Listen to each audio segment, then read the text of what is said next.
A'udzubillahi minasyaitonirrajim. Bismillahirrahmanirrahim. Robbi a'udzubika min hamazati sayatin wa a'udzubika robbi ayahdurun. Robbi shrahli sadri wa yassirli amri wahlul 'uqdatam min lisani yafqahu qauli. Assalamualaikum warahmatullahi wabarakatuh. Salam sejahtera untuk kita semua. Rahayu, namaste, Om Swastiastu, Namo Buddhaya. Salam kebajikan dan sehat untuk kita semua. Kembali lagi di Dialog Positif Plus dan masih sama Gus Chandra Mali.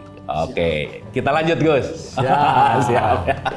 Oke, Gus banyak dapat ide gimana sih ceritanya? Ya, cerdas itu kan ada bawaan lahir juga sih. Oke. Ya kan? Ada kan? Kalau itu sombong nggak? Sombong itu persoalan lo, bukan gua. Gua mah orangnya ikhlas aja, nggak ada tendensi apa-apa. Oke.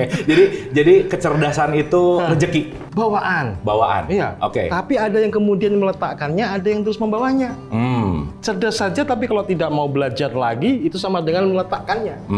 Maka sesuatu yang sifatnya bawaan harus kita rawat. Kita kelola, kita olah supaya naik levelnya.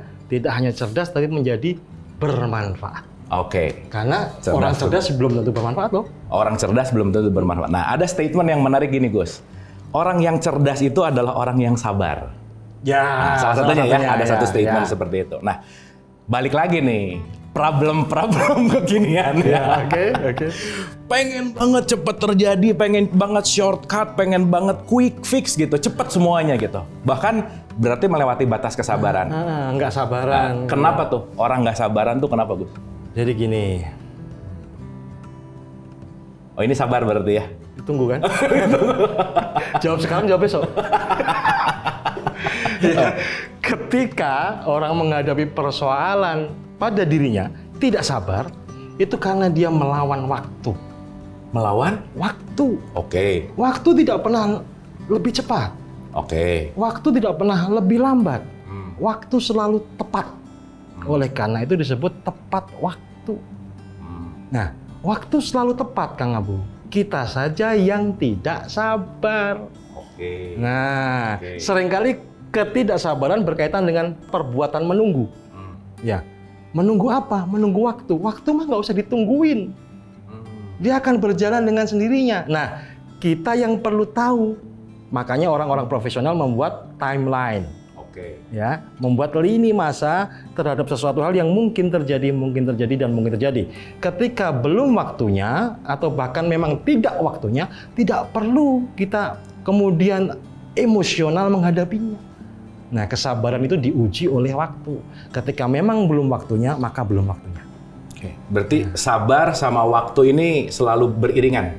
Oke. Nah, sekarang pertanyaannya adalah, berarti orang yang tidak sabar tidak mengenal waktu. Yes. Nah, sekarang pertanyaannya adalah, gimana supaya antara sabar dan mengenal waktu itu sinkron, Gus? Seringkali kita bicara soal waktu, kaitannya dengan jam. Rugi nih. Time is money. Kalau kita nggak mulai sekarang, saya masih ada jadwal lain, rugi. Ya. Time is money. Time lo ya, bukan experience. Oke. Mahalan mana antara time sama experience? Lu pikir lu berpengalaman terus nilai lu jadi lebih mahal? Enggak. Yang lebih mahal tetap waktu. Contohnya nih, Gus ada jadwal syuting hari sekian, hari ini tanggal sekian. Maaf deh, gua nggak ada waktu.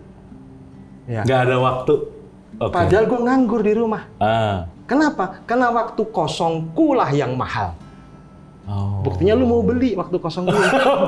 Available.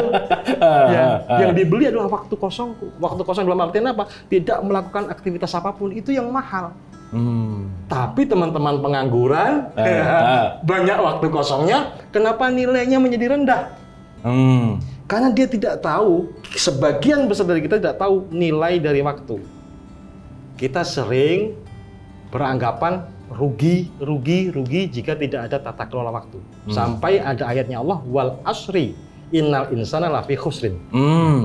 Demi waktu, sesungguhnya manusia itu dalam keadaan merugi. Nah, berarti kerugian itu adanya di dalam waktu, bukan di dalam ruang. Nggak penting Abu Marlo berada di mana. Tapi ketika dia berada di situ, digunakan untuk apa waktunya? Waktu adalah pedang. Jika engkau tidak bisa mengelola pedang itu, maka pedang itu yang akan menebasmu. Ali bin Abi Thalib. Oke. Waktu ya. Nah, ini menarik, Gus. Statement ini juga sering banget. Allah beserta orang-orang yang sabar. Kalau beserta kan berarti menyatu. Menyertai, yes. Menyertai kan? Ya. Beda antara berdekatan dan beserta. Oke. Nah, apa sih faktual ketika Allah beserta orang yang sabar tuh pengertian yang bisa kita mudah ngerti tuh gimana sih, Gus? Kita suka melakukan upaya menghadirkan Tuhan dalam kehidupan kita. Oke. Padahal Tuhan mah tidak perlu upaya kita untuk hadir. Ya, Allah itu ada karena dirinya sendiri. Ya, kita perlu menghadirkan kita kepada siapa? Kepada Allah. Nah, konteks Allah menyertai orang-orang yang sabar itu harus ada orang-orang sabarnya dulu. Oke. Ya. Oke. Definitif banget itu. Allah menyertai orang-orang sabar. Maka kita harus mencapai kualifikasi sabar dulu, baru Allah menyertai. Itu artinya orang-orang yang sabar merasakan kehadiran Tuhan. Oke. Apakah Allah tidak menyertai orang-orang yang tidak sabar? Ya Allah beserta siapapun, apapun, dimanapun, dalam kondisi yang bagaimanapun. Ya. Innallaha ala kulli syai'in qadir. Allah meliputi segala sesuatu kok. Iya. Ya. Di dalam kemarahan, kebencian, keburukan, apakah dia berjalan sendiri? Enggak lah. Tapi kenapa gua lama-lama emosi gini nggak sabar gua begitu. Jadi ngegas ya. Ya. Harus mencapai kualifikasi sabar dulu. Oke. Baru kita bisa merasakan kehadiran Tuhan. Oke. Begitu kita bisa merasakan, Tuhan mengatakan, "Aku bersamamu." Oke. Nah, ini menarik, Gus. Sabar aja deh gitu. Tapi antara sabar dan kemarin kita bahas putus asa, Gus. Kelihatannya sabar, tapi ya putus asa sih sebenarnya. Iya, Gus, gimana nih? Suka orang yang sok jago itu mengatakan, sudahlah, ambil saja hikmahnya. Ngambil hikmah kok kayaknya bisa sembarangan, nggak apa-apa diambil hikmahnya, apa-apa diambil hikmahnya. Apakah segala sesuatu mengandung hikmah? Yes, segala sesuatu mengandung hikmah. Rabbana ma khalaqta hadza batila subhanaka faqina adzabannar. Allah menciptakan segala sesuatu sudah sempurna menurut ukuran Allah ya.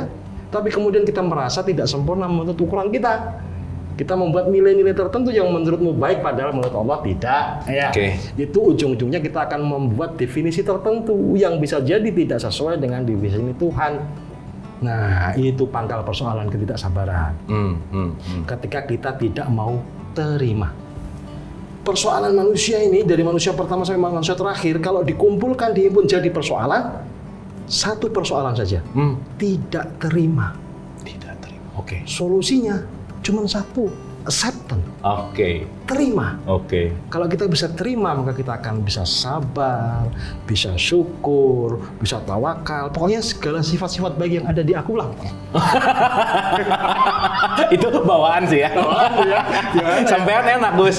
Bawaannya udah sabar ya. Jadi ya udah gitu. Oke. Dan mungkin ini penting banget bahwa apakah sabar itu dilatih atau memang sabar itu ya balik lagi bawaan gitu ya. Karena kan kalau kita mau menerima kan tentu kita akan menikmati setiap proses. Apa yang kemarin kita bicarakan bahwa kita adalah di wilayah proses. Nah, gimana tuh pelatihan sabar tuh menurut Gus Chan gimana? Jangan mengajari ikan terbang, walaupun ada ikan yang bisa terbang ya, anggap gitu. Jangan mengajari monyet berenang.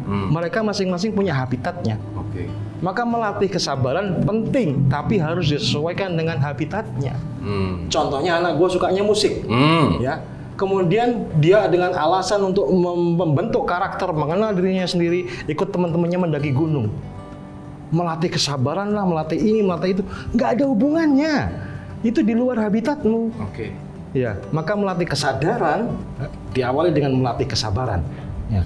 Kesabaran ini berpasangan, satu sayap. Dan sayap lainnya, sepasang sayap. Sayap sabar, sayap syukur. Kita tidak cukup hanya dengan sabar, tapi harus kita berlatih syukur juga. Dengan bersyukur kita bersabar, dengan bersabar kita bersyukur. Yang nonton juga harus sabar kayaknya. Jadi kita bersabar untuk melanjutkan pembicaraan kita di segmen berikutnya. Tetap di Dialog Positif Plus.